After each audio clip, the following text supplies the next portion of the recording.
Sí, sí, la Guardia Suiza. La Guardia Suiza es un ejército profesional contratado de ciudadanos suizos católicos que tienen como objetivo defender la ciudad del Vaticano y proteger al Papa. ¿Verdad? Pero hay otros mercenarios que tienen historias más violentas y menos honrosas. ¿Okay? Pero la pregunta es justo alquilar a alguien para que se ocupe del trabajo? Porque en el caso del aborto y la eutanasia, mis queridos futuros colegas, los que somos alquilados somos nosotros.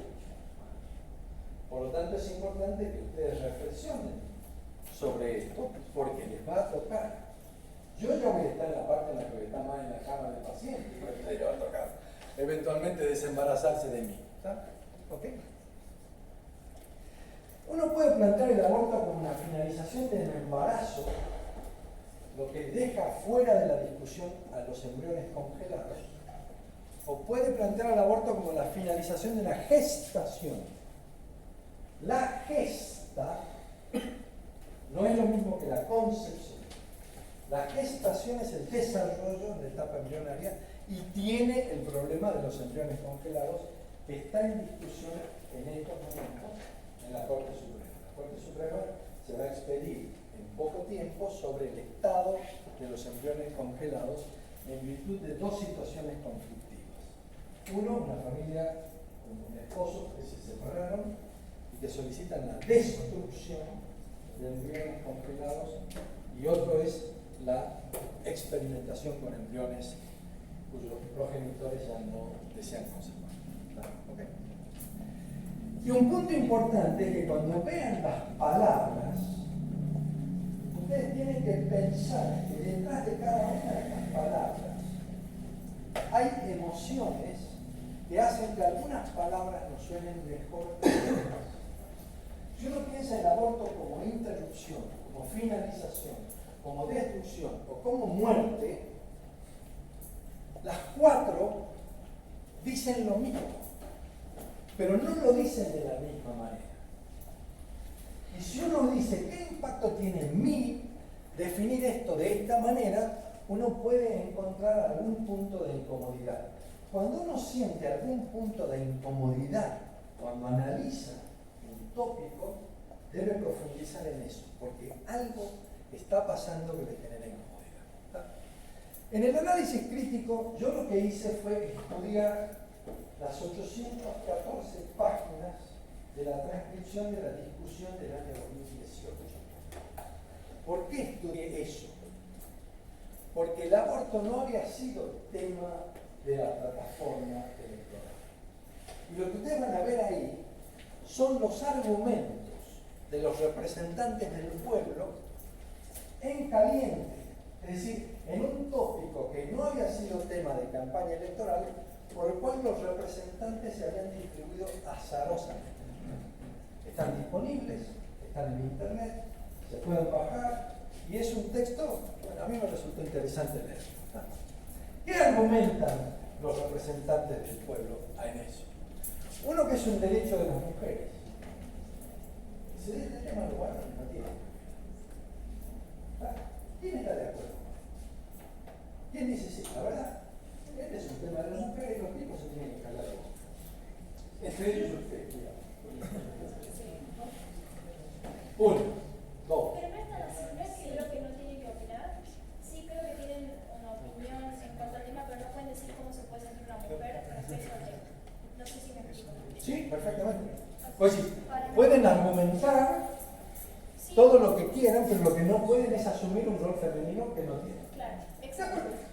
Entonces, para mí, por ejemplo, ayudar en la decisión, acompañar, opinar, pero la decisión final es como que por ahí, en caso, no sé, de un embarazo, no sé, tienen los dos padres, por así decirlo, como que va a tener tipo, igual de opinión que la mujer. Puede opinar, pero no decidir. No, pero hace una decisión conjunta. Por eso, pero en última instancia, la decisión debería ser de la mujer. O sea, sí, pero no completamente. Lo que yo el embarazo no fue. Por eso, el que va a tener la panza. Sí, ¿no? sí, claro. la mujer. O sea, el mayor. Porque, por ejemplo, pasa a veces en una pareja naturaleza que la mujer cuando se entera que está embarazada ya está decidida que va a abortar. Que pasa a veces en una pareja que la mujer ya está decidida que va a abortar y cuando le comenta a su pareja le dice no está segura, por ahí lo podemos mantener juntos, o sea, termina opinando el hombre también y puede terminar cambiando lo que opina la mujer. O sea, opinar, cada quien puede opinar de lo que quiera. Ok. A ver, aquí hay un punto muy importante. Cuando se analiza un tema de esta naturaleza, frecuentemente se utilizan argumentos que son los que se denominan argumentos ad hominis. ¿Qué significa un argumento ad hominis? En principio, al otro yo le quito capacidad argumentativa por lo que es. Pues de esto pueden opinar los curas, de esto no pueden opinar los curas. De esto pueden opinar los políticos, pero de esto no pueden opinar los que no son políticos. De esto pueden opinar los trabajadores del Estado, pero de esto no pueden opinar. Cuando ustedes escuchen argumentos de esa naturaleza, lo que se está utilizando es una descalificación del otro. En el caso particular del aborto, la ley, es decir, el juicio de la Corte Suprema de Roe vs. Wade fue aprobado por 7 varones. Y en el caso de la reversión de Roe vs. Wade, que le ha sucedido hace 2 años, fue aprobada por 2 mujeres. De tal manera que el argumento de que el sexo, porque entiendo la posición de ustedes en términos de decir, bueno, la última decisión la va a tomar la persona que tiene el embarazo. Igual yo no me refería a eso cuando yo dije lo mío, ¿no? No sé, es otra cosa. Vos lo que decís, bueno, cómo se siente una mujer tiene que opinar una mujer, y cómo se siente un hombre tiene que opinar un hombre. No puede hombre. opinar, digamos, en el sentido de decir, el llevar el bebé los 9 meses en el vientre, digamos, es un sentimiento que los hombres nunca lo van a poder tener por Sí, eso es sin lugar a duda. Del mismo modo que saber qué es la... tiene una parte de la Sin decisión duda, final. del mismo modo que saber qué es lo que es la paternidad, nunca lo va a poder sentir una mujer. Digamos, pasa exactamente lo mismo. La mujer tiene la condición de maternidad y va a tener el bebé 9 meses en el vientre, y el hombre tiene la condición de paternidad. Y es muy razonable que la mujer no pueda saber qué es lo que siente un padre, y un padre no pueda saber qué es lo que siente una madre. La comunicación entre ambos es lo que eventualmente hará factible que uno le pueda decir al otro lo que siente y el otro le pueda decir al uno lo que siente. Pero es cierto que el sentimiento de cada uno es intransferible, no solo en este tópico, en cualquier otro tópico. Una de las cosas más maravillosas que tiene el amor entre 2 personas es que logran comunicarse las cosas que sienten, mientras que normalmente a la mayoría de los demás seres humanos nosotros no les comunicamos las cosas que sentimos, ¿verdad? Porque para poder comunicar lo que uno siente se necesita, entre otras cosas, confianza. ¿Okay? Un punto importante cuando hay 2 conflictos de derechos es en el conflicto de derechos frecuentemente se protege al más vulnerable. Cuando hay un conflicto entre el poseedor de una casa y el que habita una casa, el que habita la casa tiene de alguna manera o necesita de alguna manera mayor protección, ¿verdad? Y cuando hay consecuencias mortales, una de las cosas que uno debe preguntarse, y sobre todo como médico, porque se van a encontrar muchas veces frente a este conflicto, es cuál de las consecuencias puede ser irreversible y mortal. ¿Verdad? El Estado no puede obligar a continuar un embarazo. Eso es lo que dice la Comisión Interamericana de Derechos Humanos. ¿Verdad? Pero esto no significa que el Estado deba facilitar el aborto. Son 2 cosas completamente diferentes. Que un Estado no pueda obligar a continuar un embarazo no significa que deba proveer el aborto. Esa es la discusión más fuerte que hay hoy en la Comisión Interamericana de Derechos Humanos. ¿Por qué? Porque lo primero es un límite a la obligatoriedad del Estado, que es discutible. Porque dice, el Estado te puede obligar a entregar tu vida en la defensa de la Constitución y de la patria. Te puede obligar a entregar tu trabajo en el cobro de los impuestos. Te puede obligar a vacunarte en una pandemia, o a aislarte en una pandemia, a limitar tu libertad para el tránsito. Pero si uno acepta que el Estado no puede obligar a continuar un embarazo, y yo estoy de acuerdo con esto no significa como contrapartida que tenga el deber de proveer el aborto. ¿No? Son dos cosas diferentes. Decir que es imposible limitar el aborto porque se va a producir indefectiblemente, que fue otro de los argumentos que se utilizaron, tiene el problema de el determinismo. El determinismo sostiene que va a suceder lo que tiene que suceder, independientemente de lo que uno haga. Esto es muy delicado, porque supone que no hay libertad, que no hay posibilidad de cambio. El que va a matar, va a matar, el que va a robar, va a robar, el que va a morir, va a morir. Otro de los argumentos es un problema de salud pública. Desde el punto de vista de la salud pública, es interesante ver cómo la mortalidad materna por aborto fue disminuyendo antes de la ley. Y que los nuevos números muestran que el aborto no ha disminuido todavía la mortalidad materna en nuestro país. ¿Está? Y hay otras mortalidades maternas mucho más importantes y mucho más fácilmente prevenibles. Por lo tanto, desde el punto de vista de la salud pública, es muy discutible por qué se asignan recursos en un área que no se asignan en otras áreas. Porque si lo que nos preocupa es la mortalidad, tenemos que ver a qué áreas asignamos en. Pero eso no sería otro debate. ¿Sí? Creo que. Pero es un argumento. Claro, pero digo, me parece que es otro debate. Pero fue uno de los argumentos y fue otro de los contraargumentos. La salud pública consiste en la asignación de recursos tratando de preservar la mayor cantidad de vidas. Entonces, un punto de discusión es cuántas vidas se preservan con esta medida y cuántas vidas se preservan con otras medidas. ¿Tá? Porque los recursos siempre son finitos. ¿No? Por lo tanto, cómo se asignan los recursos es un tema de discusión. ¿Tá? El aborto legal tiene menos riesgo que el legal, es lo que sí haremos. Y por ejemplo, o sea, según esto de la medicina, por ejemplo, hay gente que muere, pero sin capacidad cerebral, pero quizás sus órganos siguen vigentes, o sea, tal vez una de hígado, lo que sea, pero la familia o ellos no tienen conocimiento en contra de la medicina.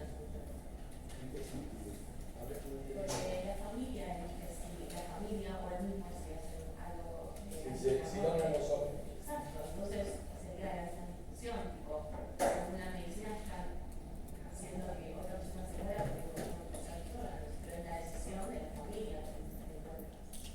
A ver si entiendo.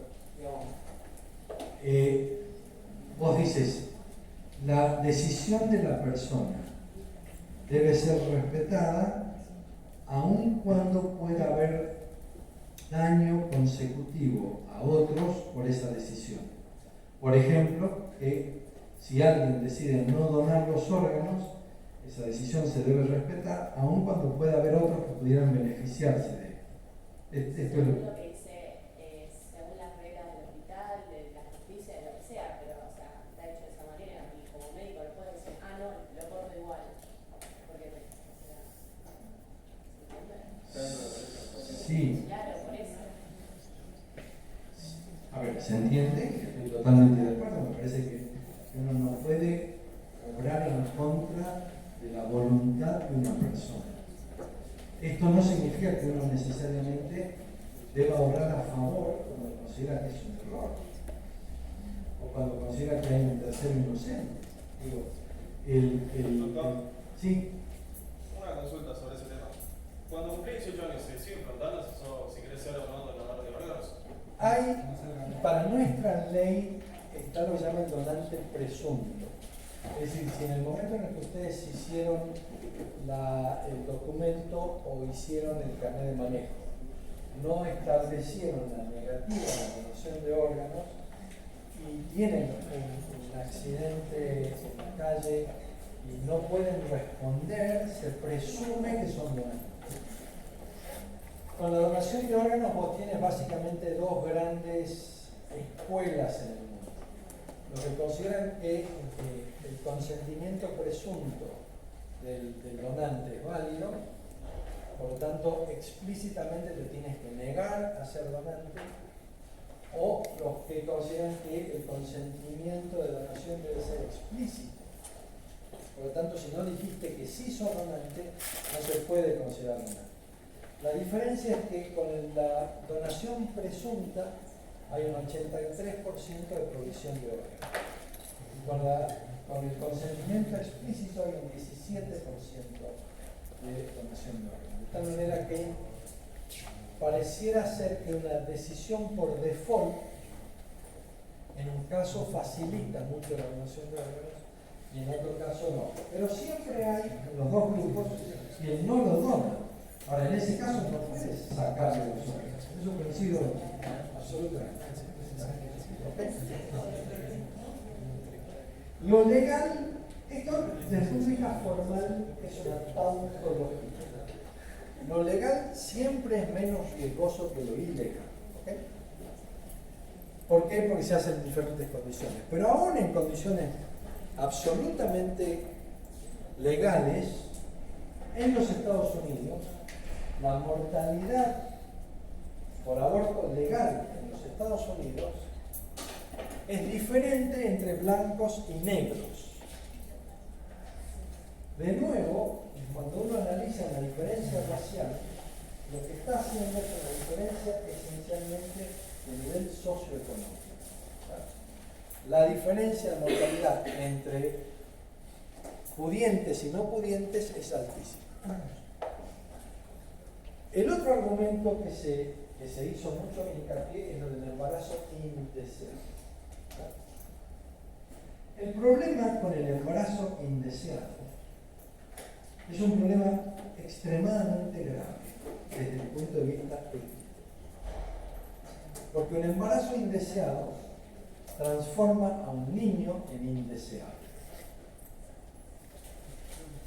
Y ustedes, como médicos, van a aplicar una terapéutica diferente a un niño deseable, al que van a cuidar para que nazca, y a un niño indeseable al que van a matar. Esta es la situación que a mí me resulta más conflictiva en el tema del aborto.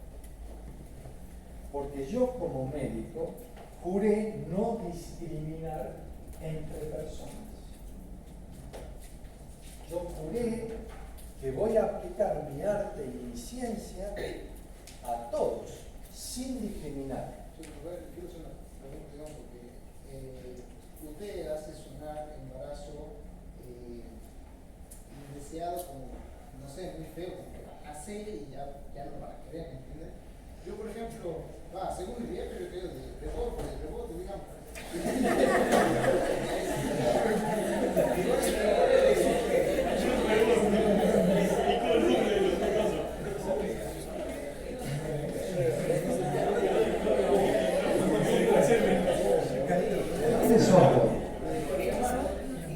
Yo también soy tucumano. Y yo creo que muchos tucumanos, por lo menos venimos del rebote.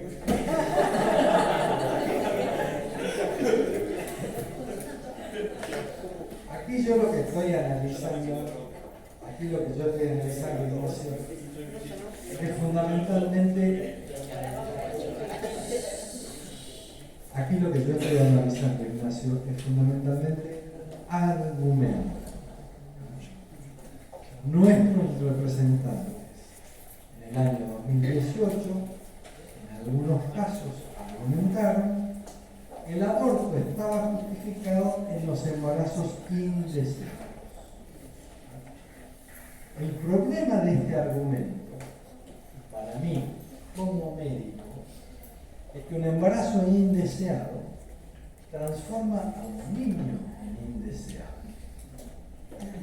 Y yo como médico, si asumo que eso es justo, al niño deseable le aplico una terapéutica y al niño indeseable le aplico otra.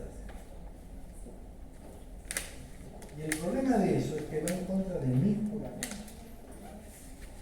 Yo no puedo aplicar una terapéutica distinta por raza, por religión, por condición, por estado, nada. Sí. Cuando usted dice que va a aplicar una terapéutica diferente al niño, Sí. yo me lo imagino que usted está hablando de un chiquito de 3 años. No. Ya no sé, pero digamos cómo suena, digamos. Okay. Es como que viene un chiquito de 3 años a la guardia y en un caso vas a ir con un cuchillo y lo vas a cuchillar, y en otro caso y le vas a poner un duelo, digamos. Sí. Eh, Suena así, pero el problema es que para nuestra sí, constitución, por eso yo preguntaba, digamos, desde cuándo se consideraba el principio. bueno, para nuestra constitución se considera desde la concepción. Dice, se es niño, nuestra constitución lo establece en el Pacto de los Derechos del Niño, que se incorporó en el 94, se es niño para nuestro país desde la concepción. Desde ahí se es niño. Entonces no surgiría un conflicto, digamos, o sea, no sé si se surge, pero hay un conflicto entre la ley del aborto y Claro. eso, justamente. Entonces, ¿por qué se aprobó la ley? Bueno, por eso es que se está requiriendo que que la Corte Suprema justifique la constitucionalidad o no. Porque los que consideramos que la ley es inconstitucional, lo que sostenemos es que hay claramente pactos constitucionales que establecen para nuestro país que se es niño desde la concepción y la ley del aborto va en contra de eso, sí. Creo que el debate más importante es centrarse qué considera cada uno de su opinión como comienzo de la vida y qué momento. Sin duda, No tanto, o sea, sin duda, el debate siguiente parte de una base que sin duda, estos son los argumentos de fondo. Cuando dicen, ¿cuáles son los argumentos de fondo por lo cual a mí me parece justo lo que van a hacer con un niño en el seno de su madre o lo que van a hacer con un embrión en la cápsula de Petri? Y no me parece justo si ese niño tuviera 3 años. ¿Por qué? ¿Cuáles son las razones por las cuales algo me parece tolerable en una situación y no en otra? Sí. Yo quería saber a partir de qué momento a nivel médico en la Constitución se consideraba niños en la concepción también. Sí. Claramente Pero lo que nosotros sabemos hoy, desde el punto de vista genómico y epigenómico, es que los cambios que ocurren a nivel genómico y epigenómico se producen desde el mismo instante de la concepción. Lo que es difícil saber es si se trata de una vida o más de una vida, porque hasta las 8 células, todas ellas son totipotenciales y podrían formar más de un embrión. Pero lo que no hay duda es de que desde el momento de la concepción hay vida, es humana, es única y tiene un código genético y epigenético absolutamente propio. Esos son los argumentos de fondo. La vida comienza en el momento de la concepción. No hay absolutamente ningún instante del desarrollo de un ser humano donde no estén codificadas sus funciones por el mismo código genético que se formó ahí. Absolutamente en ningún momento hay una discontinuidad, no hay un cambio, no hay una modificación. ¿No? Sí. Ahora, profesor, primero, perdón, pero pienso que la Constitución tiene más de 100 años. No, se cambió en el 94. Sí, hubo una reforma, pero Y en el 94 se modificó la Constitución incorporando los derechos del niño que se aprobaron en el año 76. Sí, ahora, usar preservativos o métodos anticonceptivos también es abortar, pero por No, eso no tenemos... absolutamente no. Ese es un error conceptual muy No grave. porque no llega a la concepción. Cualquier método de barrera o cualquier método anovulatorio impide la fecundación. Por lo tanto, no es Pero abortivo. los espermatozoides tienen vida. Sí, pero los espermatozoides no pueden formar un ser humano. Son gametos.